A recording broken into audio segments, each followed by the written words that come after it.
Nous sommes à Kinshasa, capitale de la République démocratique du Congo, précisément à l'Assemblée nationale, temple de la démocratie. On est partout. Mon pays, consacré à prestation à serment. Il y a 3 nouveaux juges de la Cour constitutionnelle. Entre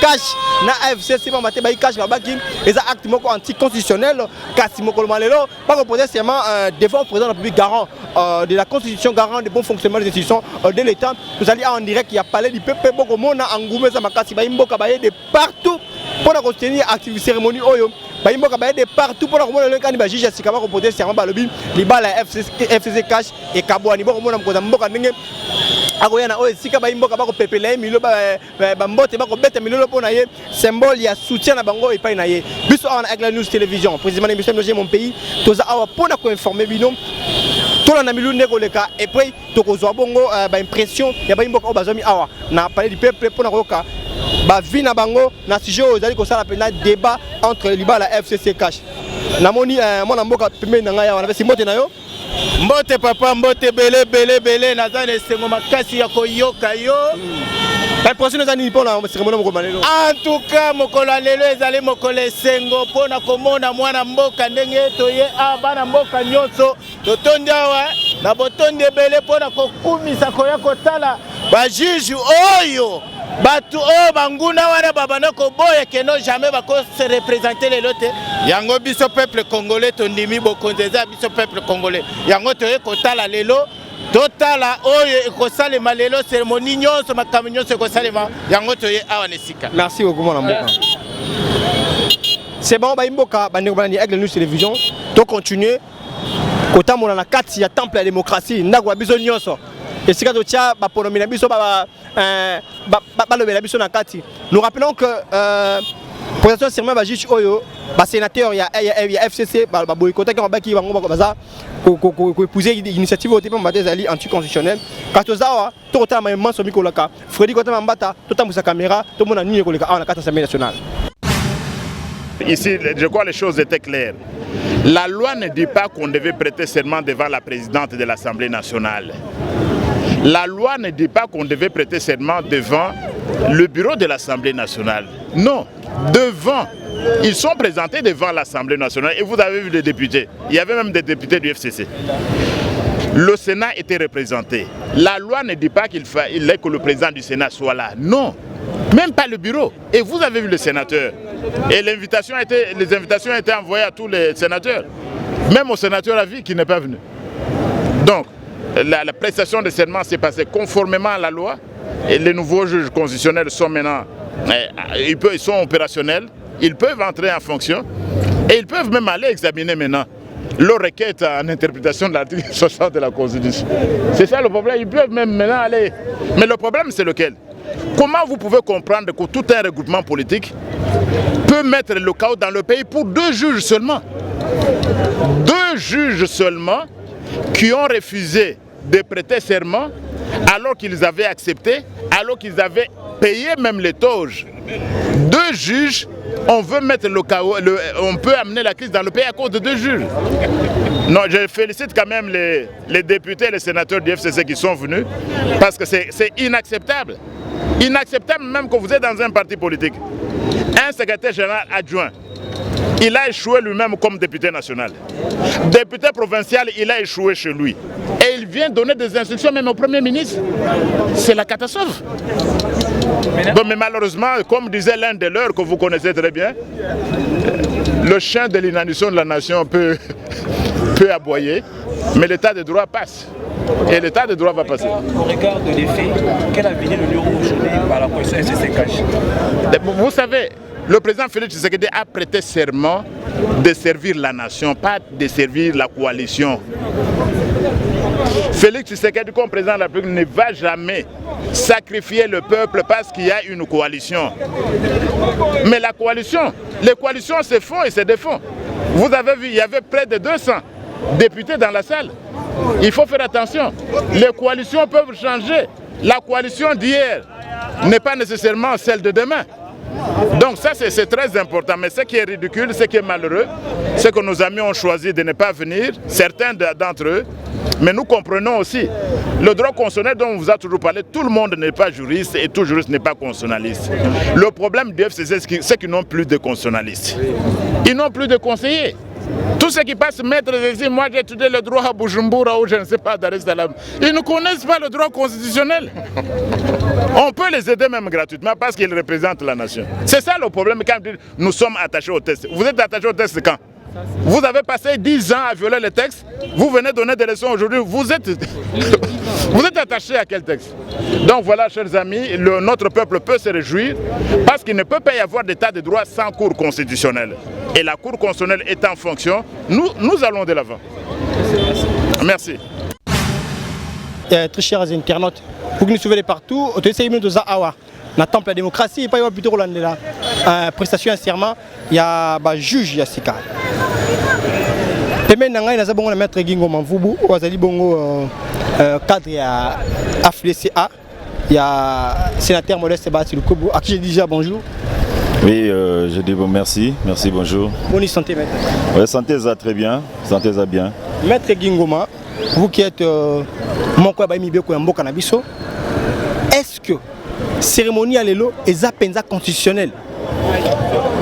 Bon, cérémonie à l'élo de Christian est constitutionnelle. Pour cérémonie à l'élo, les autres na kati ya ba prérogative oyo mobeko likonzi et bongisa pona mokonzi ya mboka.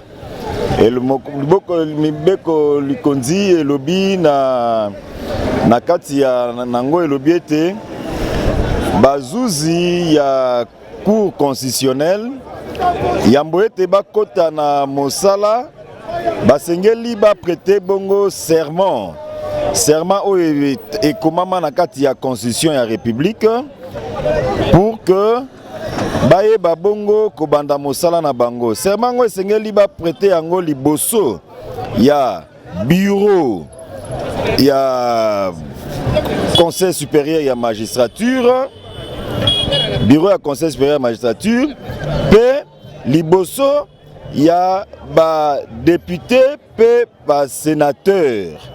Yango bilulu euti kosalama lelo awa na kati ya ndako ya peuple congolais o babengi bongo palais du peuple to assister bongo na prestation de serment o ezali bongo conforme na constitution ya mboka na biso. Bande na biso FCC balobi c'est vraiment illégal et c'est violer la constitution depuis ou ta nomination ba téléménaka yango qui nous mokolo le procès serment le peut moni deux présidents deux chambres à parlement va prendre part na yango. Est-ce que au moins que réaction wana ezoko bakisa sous guerre na kati ya coalition FCC cash? Bon, na kati ya guerre ya FCC cash ngana okota kuna te Ponga nazali ni moto moko ya ngambo pour le moment. Mais en tant que peuple congolais. En tant que peuple congolais et puis en tant que président national, il y a USDI, Union sociétaire pour le développement intégral. Oyo azali bongo parti politique à côté na mikolo miti koleka wa boyoka qui était USDI asangani na le grand baleine le professeur Bahati Lukwebo po ete to ebandeni ni to sengeli ko sangana pe ko bunda ensemble pour na intérêt ya mboka na biso ndenge boyebi ete ndeko Bahati Lukwebo azali bongo ko bunda pona ba institution. Donc biso pe to zana combat ko défendre ba institution na yango moni présence na biso na esikari. Mais so keza na bande ko moko boy songolo ba moni ete milulu oyo ezali inconstitutionnel. Bon ngana koloba ete bazali na mwa mobunga. Andeko FCC.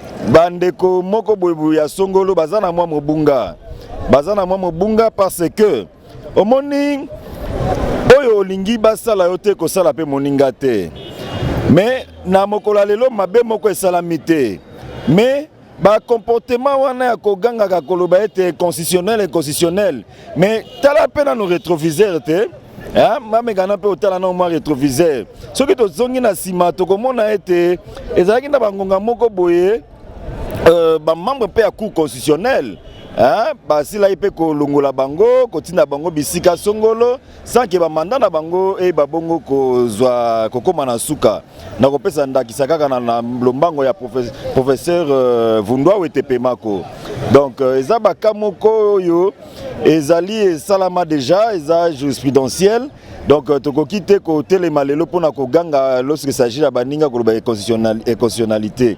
Mais à vrai dire il y a pas d'inconstitutionnalité parce que moko ya ba membre ya cour constitutionnelle a démissionné qui pe mibale mokonzi en tant que garant de la nation en tant que magistrat suprême conformément ya mibeko a epesemeli ete atinda bango na mosala kaka ya kosalela kaka ekolo na bisika mosusu e na banzi bongo eza nango mabete pe ete eza kaka mpona intérêt ya mboka po ke Kongo ekende na liboso nde nyonso ezali kosalema. Mais ba politique ya kolelaka eza susu intéressante pour na intérêt ya peuple congolais toluka tosangana de façon ete mboka ekende nde liboso. Ba institution evanda ba institution ya makasi lolenge toti komona awa bande komisa to bakoti professeur Kaluba akoti tomoni mama Kalume akoti o azali bongo mwasi mbala ya mboku constitutionnel azana mwasi na kati ya na composition na e beza esengo mingi mokonzi Kabila Tshisekedi ai ba bongo ko pesa bongo mbano to pe lokumu epa ya ba mama e pe tomoni ete moko pe ya bazuzi ya makasi zuzi die donné muteba a koti pe na kati ya cour constitutionnelle pour na ko renforcer kaka cour wana ezala bongo makasi ba kosala mosala malamu. Absence il y a des deux présidents et deux chambres de parlement. Yo monyango ndenge sabotage. Absence à deux chambres, il y a deux présidents, il y a ba chambre mi balé à parlement, à l'Assemblée nationale à Sénat et absence exacte parce que constitution l'objectif serment wana esengeli esalema liboso en présence hein en présence il y a Assemblée nationale na Sénat. Assemblée nationale na Sénat eza ba institution ya mboka. Sur ba bien Assemblée nationale est constituée par qui? Ce sont les députés qui bangonde bazako constituer Assemblée nationale. Sénat est constitué par qui? Ce sont les sénateurs de bazako constituer Sénat. Et bon ceux qui sénateurs moko ayete. Est-ce que ça makambo? Ceux qui députés moko ayete. Est-ce que ça mabe? Est-ce que c'est ngeli kaka il faut que ba président ya ba institution wana nde bazala pona ko représenter ba institution wana? Je ne pense pas. Constitution et lobby en côté, constitution et lobby était liboso ya ba sénateur na ba député. Donc et comment on appelle liboso ba sénateur mi balé, liboso ya député mi balé, eza nango légal. Eza nango likambote ya ko benda na ko tirailler à moins que loko monsieur eza na sima, oyo ngai na yo to ebité, moto wana e mogonda ebi loko ni eza na sima. Bana mboka gi vubu, to komi parce na suki entretien na biso, message na peuple congolais mobimba oyo. Ba musique ba côté na moi confusion le baité président Félix Tshisekedi avec la constitution mboko yotambola na tungulu crise ezali pambate ba ko katina ba ndingolo FCC amusu ba perdre espoir to amusu ba perdre espoir. Mon message en tant que patriote. Oui, en tant que patriote, en tant qu'acteur politique na koloba ete bana ya mboka ba imboka bazala bongo kimia. baimboka basala batia confiance na ba institution po ete mboka na biso e babongo kozala makasi. Mboka na biso ezala na makasi za pe na ba institution elenda. Donc yango moni ete baimboka basenge ba soutenir babiloko ya boye musala mokonzi Tshisekedi aza ko sala ezali musala ezali ko lakisa ete aza na souci ya peuple congolais pe ete mboka yi babongo ko kenda bongo liboso. Donc tolela te to murmurer te toti ya bongo eliki ete elongo na mokonzi ya mboka pe elongo na bae banso bazali ko ndimela ye ko soutenir musala na ye ndakisa ya ba sénateur Modeste Bahati mboka koyeba bongo kotambola bongo liboso tozala na esengo malamu. Merci beaucoup. Pona mboka mbote na yo mbote ndeko namoni otonisa mine sengo moko malelo impression ezali d'abord comment le langage magique c'est capable de porter serment. Oui. Yo omoni yango ndenge nini pas ma dire si je ko la penda moi nous entre FCC na cash. Est-ce que mon élection madame Ndeko en tout cas nazaya ko sepela makas parce que ça fait un long moment que le pays avait traversé une période d'impunité. C'est-à-dire que mutuako sala ba bêtise na azaka na magistrat na ye, azalaka na juge na yo azako soutenir. Vu l'initiative du chef de l'État que la justice puisse devenir indépendante, c'est ça qui fait notre joie na mokolo ya lelo. Donc biso nyos to bando tambola lokola bato. C'est-à-dire que muto nyos kotambola à côté à Mibeko, il sera arrêté. Donc il n'y a plus de justice pour Namutu Songolo Pakala. Donc la justice devient indépendante. C'est ça la joie d'aujourd'hui. Merci beaucoup, mon Mboka. Ok, merci beaucoup. Mon Mboka, Mbote, monsieur le journaliste. Qu'est-ce qui justifie votre présence ici? Aujourd'hui, on s'est lié dans le temple de la démocratie. En tout cas, merci pour la question. Il y a pour soutenir la démocratie dans le Bichon. Avant de président de la République, il a soutenu Bilembo, les signes forts. La démocratie. De deux, c'est pour soutenir le chef de l'État. Il y a une initiative pour installer les institutions banalikolot tinase moto na esika nango yangone na yeko soutenir la idée wana na paix du peuple ensemble avec le commandant suprême de la République. Les deux présidents, deux chambres de parlement va boycotter la cérémonie. Comment au juger action à Bango, à la réaction à Bango? Non, ils sont libres, ils sont nos frères congolais, ils sont libres. Mais ils vont continuer au coin de Béré. Inviter Bango, s'il y a une fête, inviter yo, tu peux ou ne pas être là. Promettez, pour moi c'est zéro. Bazala, c'est nul et sans effet. Marque la machine à démocratie est en route. Ok, merci.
Nakombo tomoni awa très fâché.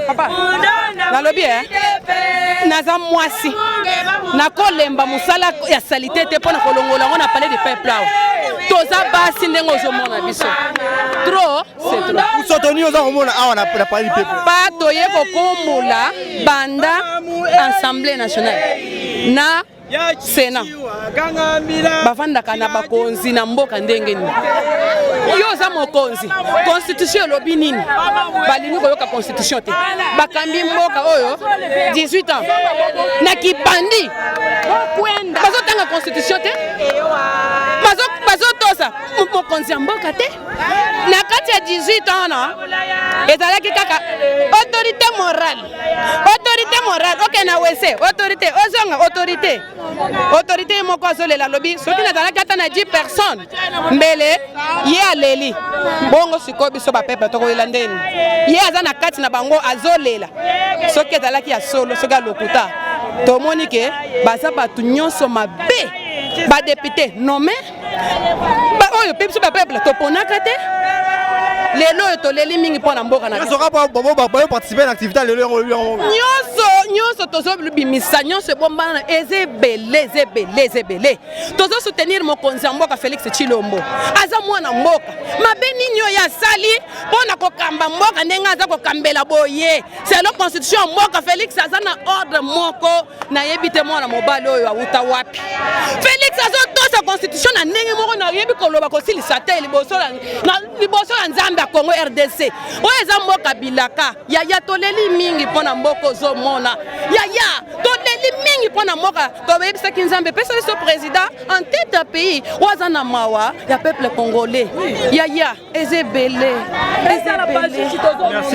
kombola salite eleki mama impression na yo mpona milio ya lelo eza nini lelo en tout cas toza na esengo makasi esengo toza nango eza parce que président na biso aza korespecte constitution président azosalela eza oyo bango batikelaki ye mais nazo comprendre te ndenge bazobaki azoviole na comprendre yango te bandaki manda na yo aza nango oyo atikala kosala constitution te azosalelaka constitution oyo Kabila atikelaki biso mais baboni baye comprendre ke constitution oyo eye korattrape bango parce que bango nde batikaki yango soki ezali ke président avandaki na nkuku abandi kobandela ya constitution oyo toki tobake oyo eza likambo ya violation mais na minute oyo président na biso président ya bakongolais Fachi Beton azosala nde constitution oyo Kabila atikaki oyo bango moko na bato na ye oyo ya kingakati bakomaki na biki oyo bango bakomaki nango soki ezaki biki bleu président ayeli bango biki rouge akomi kokorige bango mais ekomi kobalukela bango moko po président na biso asimbi constitution te soki boke na article boy asalika article wana boke na article 27 yango wana 78 yango wana 71 yango wana mais tozo comprendre te ezolekela bango bakanisaki neti ke président oyo aye aza président moko fantôme mais comprendre que non oyo mwana oyo azosala vraiment vrai politique yango oyo politique ya hors niveau politique oyo bango batikaka kosatandre nango te mais comprendre te ke mwana oyo auti wapi biso tokanisaki neti avanda na ye na papa na bango wana azoliaka bamburger mais comprendre te ke mwana oyo abandaki kolanda likolo ya papa na ye idéologie ya papa na bango donc bible oyo papa bango atikelaki ye yango azolandela oyo ya état de droit oyo papa na bango azalaki nango na koloba ke biso tolingi mboka oyo ezalaka na état de droit wana yango mwana ye nango sikoyo na ndenge ya ordre na ndenge ya kolakisa biso baoyo tozalaki na pongi ke état de droit oyo toanda osala ya kala wana yango te vrai état de droit yango oyo mokili mobimba bazotala bi non mwana mobali oyo en tout cas amérité mwana mobali oyo aza na politiki moko ya hors niveau politiki moko ya babelge oyo batikelaka biso politiki oyo bato oyo bayebi ke bango bayebi politiki baye comprendre ke non mwana oyo tosimbe malamu ayebi politiki bato oyo tozalaki na bango liboso bazalaki koambrouiller peuple congolais balingaki bakunda peuple congolais mais lelo délivrance ekoti na mboka tokosepela. Merci beaucoup bayimboka boko na biso de partout bandeko bani ya Aigle News télévision toza awa na temple ya démocratie bonenge bayimboka bakopesa ba impression na bango par rapport à la prestation serment ya ba juge oyo mais kasi a signalé que les deux présidents des deux chambres et parlement va prendre part à la cérémonie OET et ils ont boycotté cette cérémonie. Est-ce que Natango ya Kabila, s'il y a une activité pareille, président Sénat de l'Assemblée nationale, on s'appelle à l'aise. tokotala tokozimele tokomona bayi de pes ba condamner fermement cet acte ba condamner geste wana comment le ngal pes ba impression bango ba côté melango nous les on continuer tokotambola na elongo na foli côté mambata pona bino. Abonnez-vous massivement sur notre chaîne Aigle News Télévision et on est là pour vous informer. Tout ça on continue au tambola awa na parlement pour la impression ba imboka. Fodi côté mambata to tambola lisusu.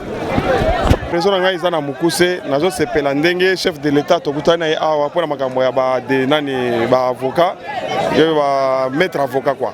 Ndé na sepeli na ngai.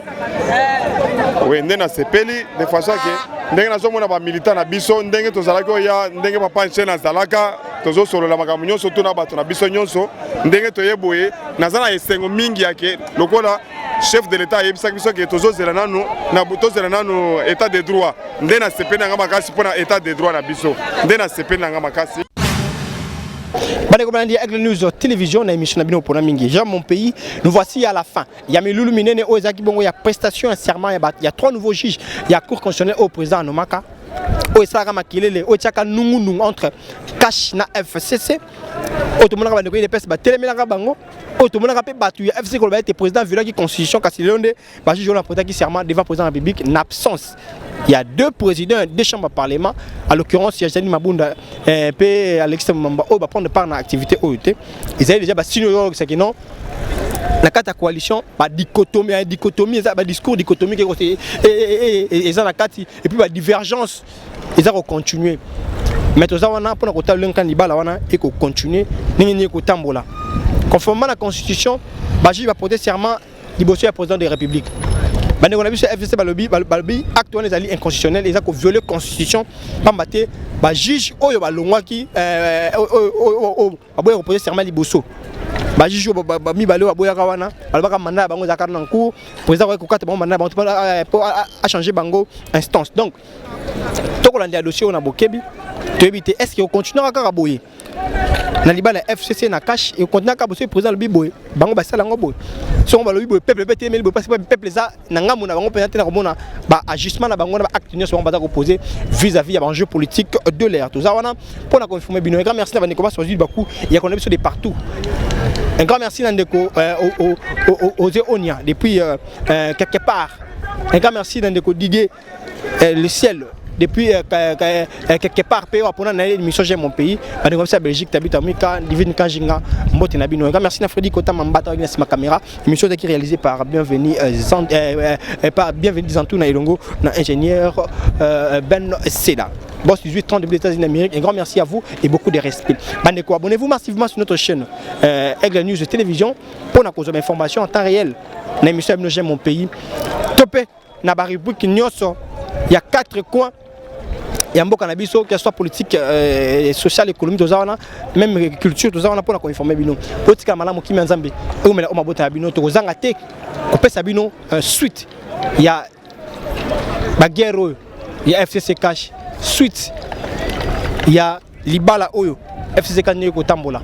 Un grand merci à vous et restez branchés sur notre chaîne Aigle News Télévision. Et puis, scotchez, et cimentez et connectez-vous, abonnez-vous surtout sur notre chaîne pour vous informer et pour avoir des informations fiables en temps réel. Merci.